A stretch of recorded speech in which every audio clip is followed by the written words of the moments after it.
Next senator will be Rick Scott pulling out the win, a bitter recount, ending with calls for unity on a Monday morning. We say good morning. I'm Bill Hemmer, live here in New York. How you doing, Julie? Is it Welcome Monday? Back. Oh, it I can is. hardly tell. I'm Julie Banderas in for Sandra Smith. Well, Scott's victory marking another Republican win in the Sunshine State.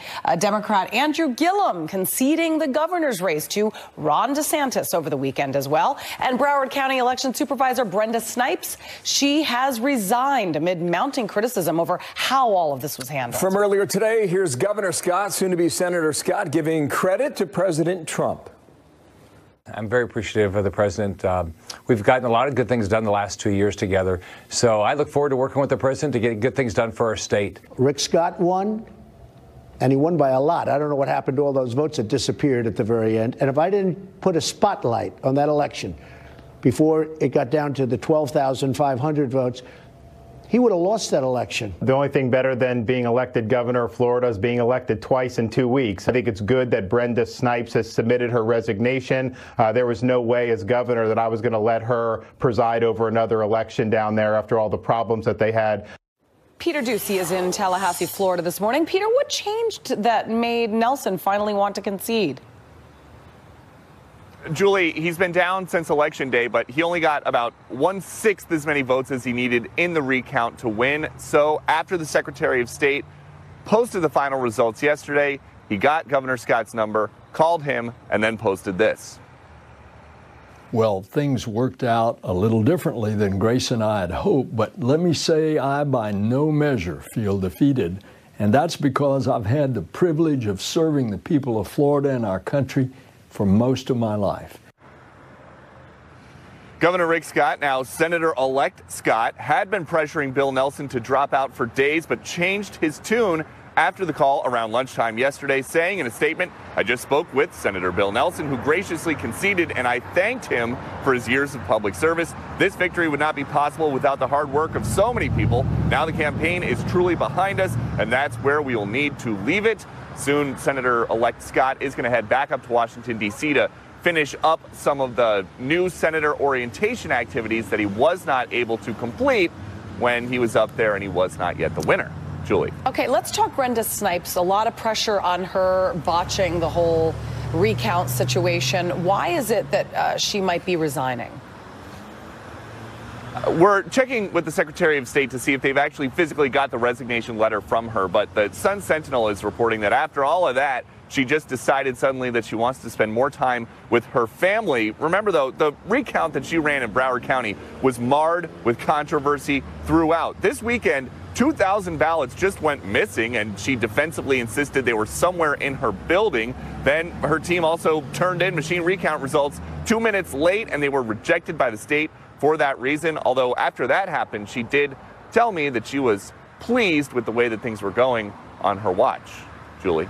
All right, Peter Ducey, thank you very much. Meanwhile, the president defending Republicans' performance in the midterms. Exclusive interview on Sunday, Fox News Sunday with Chris Wallace. He said this. I won the Senate, and that's historic too, because if you look at presidents in the White House, it's almost never happened where you won a seat. We now have 53 as opposed to 51, and we have 53 great senators in the U.S. Senate.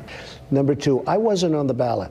Well, wait, you kept saying. I said, look at me. I said, look at me. Pretend I'm on the ballot. But I have people, and you see the polls, how good they are. I have people that won't vote unless I'm on the ballot, okay? Good interview with Chris Wallace on Sunday. Kellyanne Conway picks it up on a Monday. Senior counsel of the president. How you doing, Kellyanne? And welcome back here from the North Lawn there. I want to start in Florida. How does the White House view these victories for Senate and governor? This is truly joyful and triumphant since we're in the holiday season, and the president made a big difference.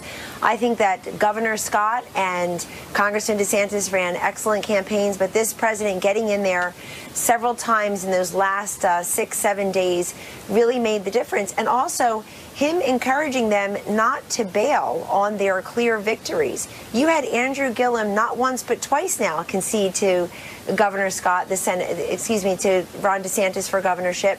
They clearly won, and I think that people got another view of somebody like Brenda Snipes and her shenanigans, and that should be the first order of business for Governor DeSantis to really look at who's running these counties and this electoral process. Also, let me just say that the last time Senator Nelson ran for Senate 6 years ago, he won by 1.1 million votes, a 1 million vote plus margin. This time he lost. The people of Florida clearly don't want him to be the senator. He's been unremarkable. He should be credited for his service, but in the last few years he's been sort of unremarkable in his Senate record, and also he voted against Kavanaugh. Got it. Just move out of Florida. What is your message for these suburban women who turned away from the Republican Party this past term? How do you win them back, Kellyanne? Well, some did, not all did. And frankly, I don't like stereotyping people according to their gender or their race or where they live. But I think we always are looking for ways to expand the number of voters who like free markets and freedom, who want peace and prosperity, which this president has delivered. And I believe as time marches on, people will realize that if you try to roll back this huge economic boom, we have unprecedented unemployment numbers and growth numbers and optimism and confidence numbers from consumers, from manufacturers, from small business owners and aspiring small business owners. We can't go backwards. We literally cannot afford for people to have less of their hard-earned money, to have less job security and job availability, job mobility that we have because of this president's financial stewardship. That's a very clear nexus, and I think it showed in races like those in Florida, in the third most populous state with 21 million Floridians going to the polls and saying, we want to keep this peace and prosperity going. The suburban women also, I would note for you something very curious that didn't happen in the messaging from the left this time. They didn't talk that much about abortion. They didn't talk that much about guns. They were talking about other things, but they're going to struggle now in the House as the majority party, figuring out, are they beholden to this new leftward drift to socialism? They've got a 28-year-old socialist from New York who's got a hero's welcome. They have the 72-year-old. They have the 72-year-old socialist from Vermont. Yeah, I get it. I got a lot more I want to squeeze in here, and these are going to be debated over the next 2 years. On the Mueller matter, I heard him tell Chris Wallace that he has submitted answers in writing, not turned them over to Bob Mueller. Can you say before Thanksgiving if those answers will be turned in? I'll leave that to the president as outside counsel, Bill. I cannot comment on the timing, but I want to repeat for your viewers that this president and those around him have been completely compliant with every request. 1.4 million pieces of paper, folks, think about that. 1.4 million pieces of paper have been produced. 33 people or so, we read in the paper, have either been interviewed or asked for information and have complied. And that includes the President of the United States, who from the beginning has said there was no Russia collusion. I assure you there wasn't at the highest levels of the campaign. If other people were doing shenanigans, trying to make themselves important, or didn't have enough faith in Donald J. Trump that he can get the job done and beat Hillary Clinton on his own, which he did, he and Governor Pence did, to get elected. Those of us at the highest echelons of the campaign weren't talking to Russia. Or maybe they don't. On the media, we heard about new rules that will be set up. They're not yet made public, but here was the answer given to Chris Wallace from yesterday. Give our viewers a chance to hear this now. We have to create rules and regulations for conduct, et cetera, et cetera. We're doing that. We're going to write them up right now. It's not a big deal. Nobody believes in the First Amendment more than I do. And if I think somebody's acting out of sorts, I will leave. I'll say, thank you very much, everybody. I appreciate you coming, and I'll leave. And those reporters will not be too friendly to whoever it is that's acting up. So do we know what the new rules are, Kellyanne?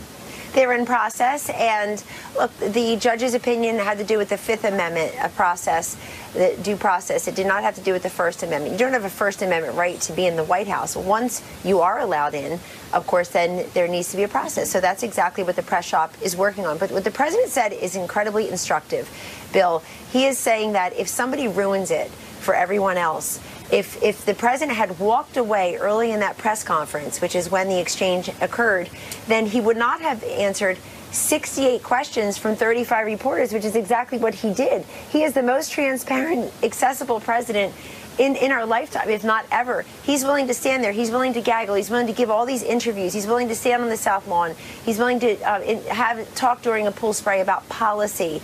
And yet, if someone, one or two are going to ruin that. Right. You may have a lot of White House correspondents watching this interview wondering what the new rules are and what they have to that the press shop is deciding that. The press shop is deciding that.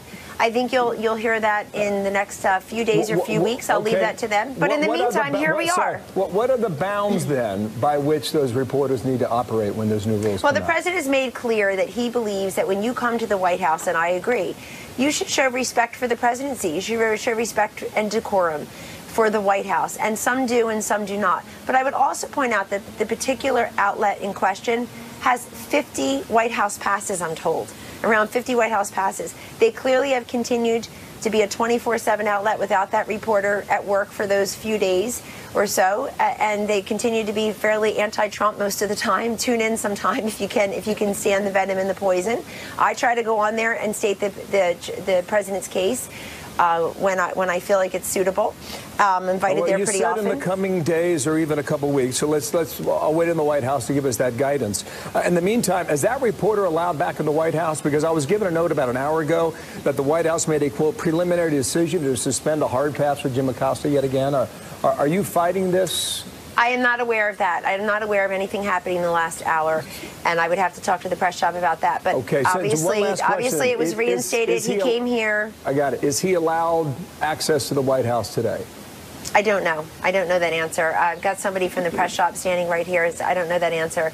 But I want to broaden the conversation out to the White House press corps and freedom of the press. The president is absolutely right when he says nobody likes the First Amendment more than him. He's so accessible. He's always giving the answers. He sends us out here to talk about that. And I'm on TV almost every single day trying to talk about policy. But look at just last week. All the coverage, Bill, was about who works here, not the work that is done by the people who work here. Are we not interested in policy? Are we not interested in what goes on here and the many different things that happen through the cabinet rather than just who's in the cabinet or who's up or who's down? And I guess eventually everybody will be right. Everybody will leave at some point, including the president 6 years from now. But isn't there just the least bit of shame? Isn't the least bit of shame that the headlines and the Twitter that explodes about palace intrigue? It's really silly. Anytime you want to talk policy, again, you're invited to come back here and discuss well, thank you. Kellyanne, thank you so much for your time today. Kellyanne Conway for the North Lawn. Have a great week and a great Thanksgiving. Fox News alert now on another big story today. Thousands of migrants on the U.S. border with Mexico greeted by angry protesters.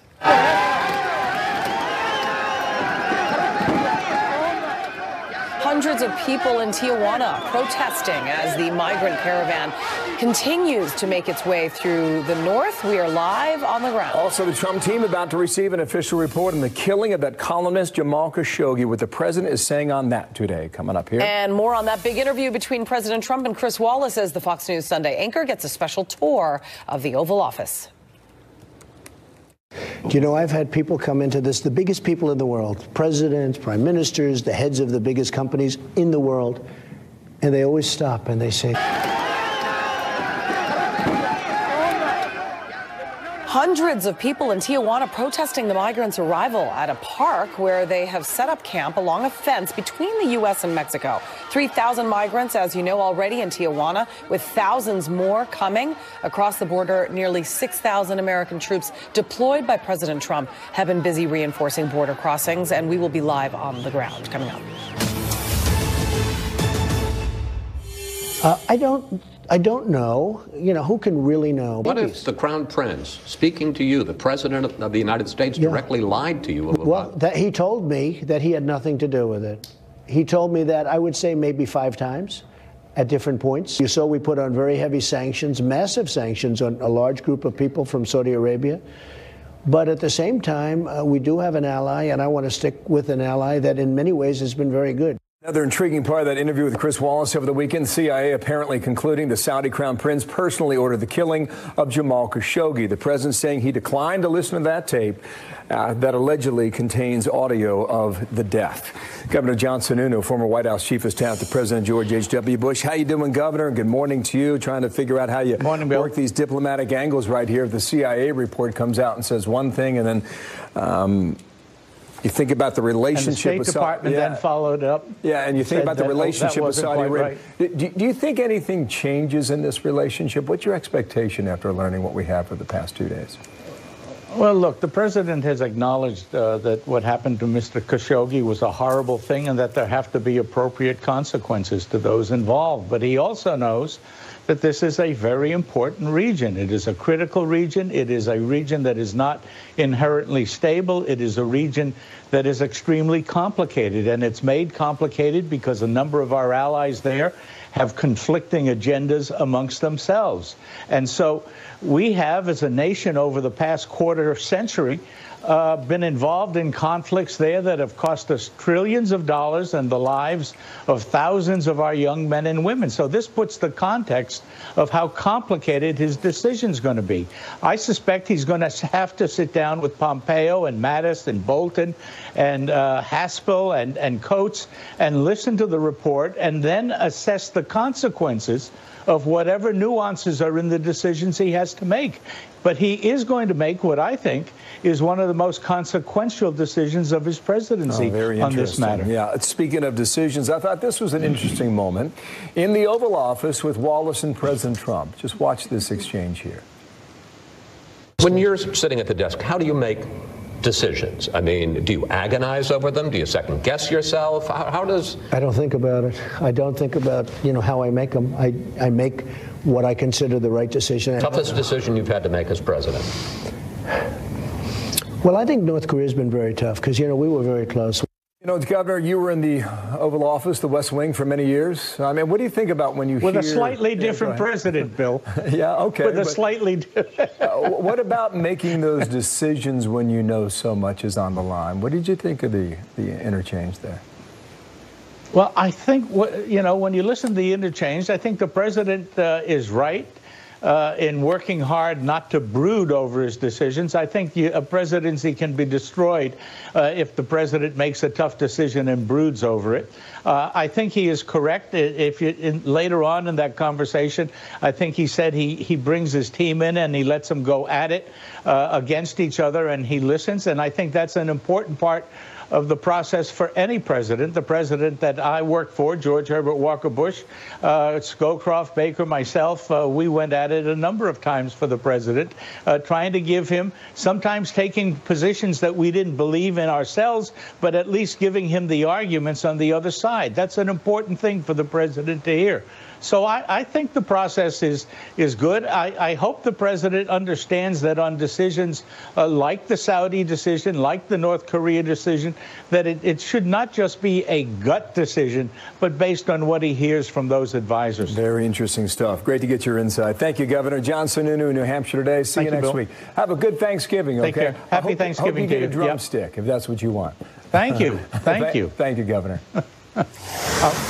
Fox News alert on the raging and deadly California wildfires. There are 80 dead so far statewide, nearly 1,000 people unaccounted for.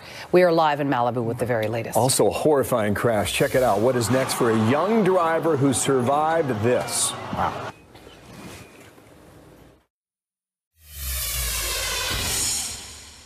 You don't see her. Where in the world did she land? I have no idea, but the fact that she wasn't killed is a miracle. Her car was shredded into pieces. Back surgery today, and we hope the Scary best. It turns out okay. All right. So a Fox News alert now on California's deadliest and most destructive wildfires in the state history. At least 80 people are dead. At least 1,000 people still remain unaccounted for. Rain in the forecast could complicate search and rescue efforts, but also bring relief, of course, much needed relief to those firefighters still on the front lawn and on the front lines. Jonathan Hunt is live in Malibu with the very latest. And Jonathan, let's start up north. What's the latest there? Well, Julie, the rain will help the firefighters, as you mentioned, although flames are not the real issue there now. The urgent issue rescuers are facing is identifying any human remains still amid the devastation there. It is a tough job and not an enjoyable one for anybody by any means. And the rains, when they come down, could sweep a lot of that ash away, and that could make it even more difficult to identify those who were burned to death in that deadly Camp Fire. Also last night, there was a vigil held near Paradise, California, the town that was destroyed. A lot of people showing up just to try to find some comfort. Listen here. just know that God's comforting us. Yeah. It's hard to imagine, and we're living it. It's really, and then I look around at all the kindness.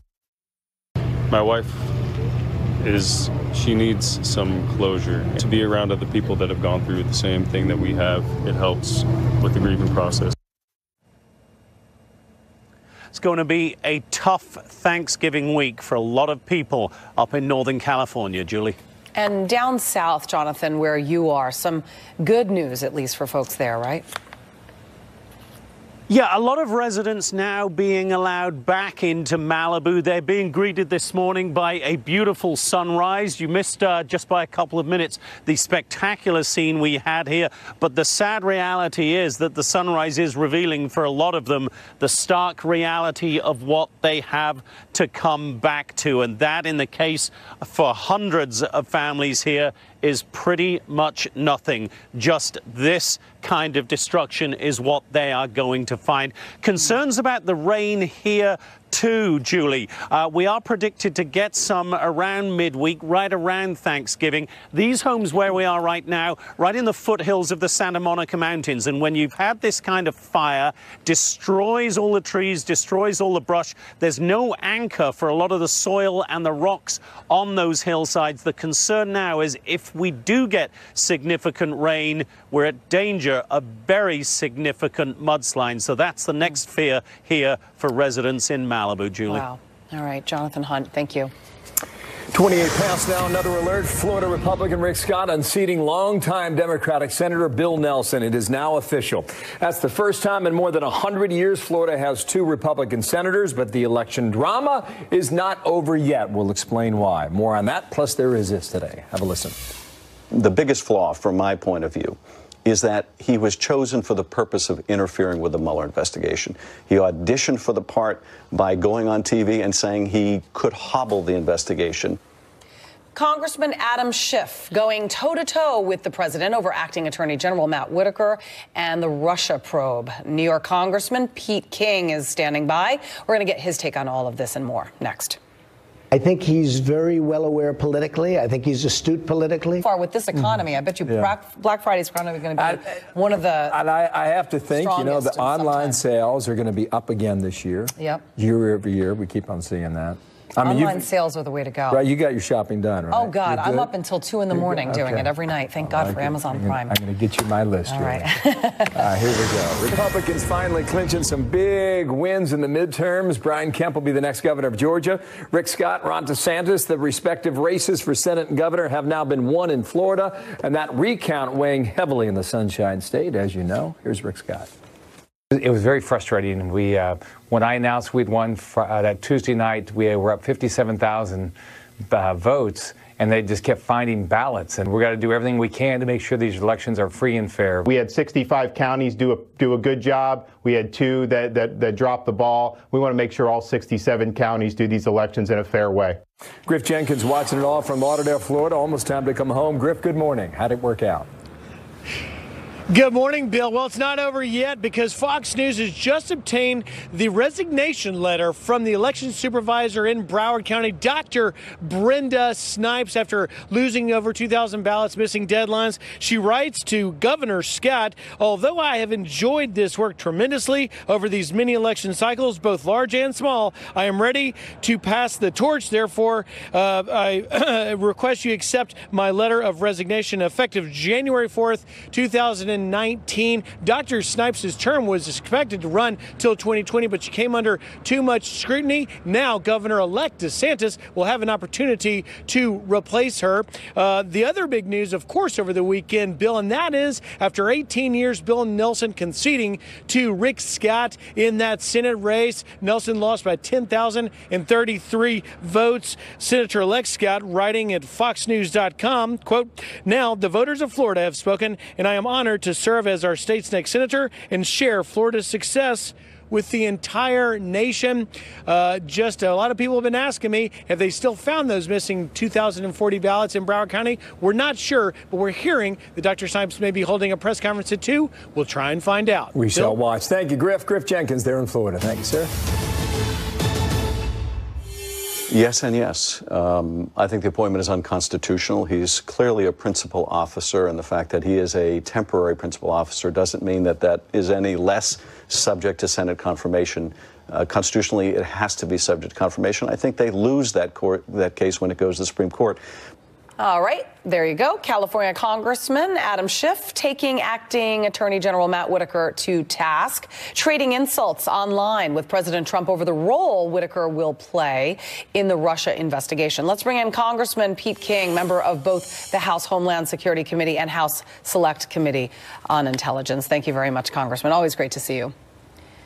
Thank you, Julie. All right, I want to go first on these two online jabs between Adam Schiff and the president. Adam Schiff says Democrats would likely change the appointment of Matthew Whitaker. Then President Trump tweets this on your screen. So funny to see little Adam Schiff with a double T talking about the fact that acting Attorney General Matt Whitaker was not approved by the Senate, but not mentioning the fact that Bob Mueller, who is highly conflicted, was not approved by the Senate. I'd like to think this was an unfortunate typo, but what do you think? That the president's sending Adam Schiff a message here? Yeah, I wish the president hadn't done it. Listen, to me, the president has a strong enough case on this. As far as everything I've seen, I don't think there's going to be any evidence of collusion at all. They should let the Mueller report run out. He shouldn't let Adam Schiff get him distracted. I've known Adam for a number of years. For the most part, we get along. I think he's become very partisan, though, in the last year or so. And I think, for instance, him saying earlier on that he knows that the president appointed Matt Whitaker to obstruct or to somehow turn off the Mueller investigation, there's absolutely no evidence for that. And I think Adam hurts his own case by making these charges without having any evidence. He tries to prejudge everything. And the president just let Adam say what he wants and don't jump into it. He's the president of the United States, and this investigation is going to go forward. Again, I don't know Matt Whitaker, but from all indications, he's extremely qualified. Right. The Justice Department has said that his appointment is legal. Leave it at that, and let's go forward. Okay, but before we go forward, we got to read Schiff's response. He tweeted back, wow, Mr. Right. President, that's a good one. Was that like your answers to Mr. Mueller's questions, or did you write this one yourself? Okay, so you also sit on the Intel Committee. What do you make of the likely Intelligence Committee chairman's response there to the president? Yeah, I think he's somehow trying to imply that the president, I guess, is not giving honest answers, or he doesn't know what the answers would be. The president has, again, turned over 1 million documents to the Mueller investigation. Well, he's also implying that he didn't answer the questions himself, because the president had said he did answer those questions himself. And now he's, Schiff is implying that he did not. So he's essentially calling the president a liar. Yeah, well, listen, I disagree with that. The fact is, I'm sure the president was with his lawyers. That's what you have lawyers for. When you're given written interrogatories or questions, you always consult with your lawyers. But in the end, it's the president who's responsible. He's the one who's under oath. He's the one who is submitting these, and so they are the president's answers. And again, Adam, I think, is also trying to be a little cute here. Bottom line is the president is complying, and he has done what he's required to do, and not even required to do. I don't think he even had to do this in the first place, but he is doing it, and he should get the credit for that. Cute's one way to describe it, that's for sure. I'd come up with a different one for that, but I can't say it on TV. Right. Now, Schiff and other Democrats are arguing that Whitaker, who is, of course, appointed by President Trump, should be subject to Senate approval. But the president argues, look, Mueller wasn't confirmed by the Senate to his position. And, of course, the attorney general, who is confirmed by the Senate, appoints special prosecutors. What should happen here? Because, again, Robert Mueller was not appointed to this position. Should it be different for Whitaker? Again, this is an interpretation of a statute that none of us have really even looked at before to any extent. It's going to be decided ultimately by the courts, but the Department of Justice, I thought, put out a very reasoned statement, very reasoned analysis as to why the Whitaker appointment is valid and does not require Senate confirmation. So, again, I think this is a side issue being thrown out there by the Democrats. And Matt Whitaker was qualified, and again, the court will ultimately decide it. But from what I've seen so far, I would say the president had the full right to make this temporary appointment, and that he is serving lawfully and legally. All right. I also want to just bring up the fact that several House Democrats on Sunday shows over the weekend said that they will be focusing on targeting Trump in the new Congress. And James Comey tweeted this last week, and I want your reaction to this. House Republicans can ask me anything they want, but I want the American people to watch. So let's have a public hearing. Truth is best served by transparency. Let me know when is convenient. A public hearing. What do you make of that? Well, first of all, Jim Comey, as far as transparency, almost whenever he's testified in public, so many questions he says he can't answer them because it's public, and he was asking to go private. The questions here could involve national security issues, sensitive issues. They also can impinge on other parts of the investigation where you don't want other witnesses to know what he's saying. So, no, listen, there's always two parts to these things in sensitive investigations. There's the private part, which is the way the FBI conducts its investigations, and then if you have to, you have the public hearing. But you do it in private because you want to have sustained questions and answers, and you don't want someone like Jim Comey to say, well, I can't answer that because we're in public. So, again, this to me is Jim Comey trying to distract attention on this. And also, I know, for instance, at what time, better be cute. Well, he told us things in private, which he then denied in public. And he told us that General Flynn did not lie. And then later on, he didn't recall saying that. Yeah, isn't that convenient? All right, Congressman Pete King, great to see you as always. Happy Thanksgiving. Julie, happy Thanksgiving. Phil. Right. And tell him a happy Thanksgiving. Thank you. I appreciate that. Thank you. Fox News Alert now. We got these protests erupting south of the border. This is near Tijuana. Thousands of Central American migrants have arrived in that town. And this was the scene on Sunday. A live report from Tijuana coming up in a moment here, Julie. Plus, President Trump claiming victory in the midterms after stumping for Republicans for months before the election. Former Congressman Jason Chaffetz is on deck. He joins us next. People are saying this donation, get this, Bloomberg announcing he is giving a record $1.8 billion with a B, not an M, a B dollars to his alma mater, Johns Hopkins University. He says he hopes it will be used to help low and middle income students with financial aid so they can better achieve the American dream. Well, the gift is believed to be the largest private donation ever to an American university. I won the Senate. And that's historic, too, because if you look at presidents in the White House, it's almost never happened where you won a seat. We now have 53 as opposed to 51, and we have 53 great senators in the U.S. Senate. We won. That's a tremendous victory. Nobody talks about that. That's a far greater victory than it is for the other side. There's the reaction midterm results from the president. Republican Governor Rick Scott is scoring a victory for the Florida Senate race. Jason Chaffetz, former Utah congressman and a Fox News contributor. How you doing, sir? Good day to you. Saw you on Fox News Sunday, and I know you saw that clip. I know you saw that clip as well. What did you think of his reaction, the way he sizes it up there in the Senate? Well, the president is right. I mean, to grow the numbers in the Senate is quite remarkable. I would worry, though, going into 2020, what's going on in Nevada, Montana, Arizona, out west. It didn't go quite as well. Unfortunately, can't have the president campaigning everywhere all the time. But the Senate was good. The House, maybe not so good, but historically about the norm. And compared to what happened to Barack Obama when he lost 63 seats, what happened under President Trump is a pretty good sign for Republicans. Okay, two more points to make here. Dan Baltz writes in the Washington Post. Here's the quote. The suburban defeats are potentially the most damaging to the GOP if Trump or other GOP leaders do not act to reverse them. Orange County, meaning California, is one example, but not the only suburban area that produced gains for Democrats. DuPage County, outside Chicago, has been a Republican stronghold for years, though the GOP's grip had been weakening. Now, not a single House member of the new Congress, whose district includes a part of DuPage County, will be a Republican. What do you make of that? Yeah. Republicans better figure out a few things. One is how to answer the health care question. I don't think they properly asked. Did you just say you're opposed to something? It is not a policy that people say is their number one issue. The cost of health care continues to go up, and they've got to figure out how to answer that question. They're going to have to be able to match the so-called green wave, because Act Blue is an effort to get money to Democrats, and you had people that were on the receiving end of some $20 million in a House race. For instance, like Jeff Denham up in Northern California, you got to be able to match that. And the third thing is you better be able to register young people and get them involved and engaged in the party. And the Republicans have been pathetic to absolutely doing nothing to get new people to register. They've got to figure that out. So let's watch that strategy in the coming months here. Nancy Pelosi is likely the next Democratic speaker, right? Speaker of the House. Here's the president on Saturday. No. Well, okay, I'll play this and let you analyze it. Go ahead. Listen to the president. Okay. I would help Nancy Pelosi if she needs some votes. She may need some votes. I will perform a wonderful service for her. I like her. Can you believe it? I like Nancy Pelosi. I mean, she's tough and she's smart, but she deserves to be Speaker. Well, Is she or not?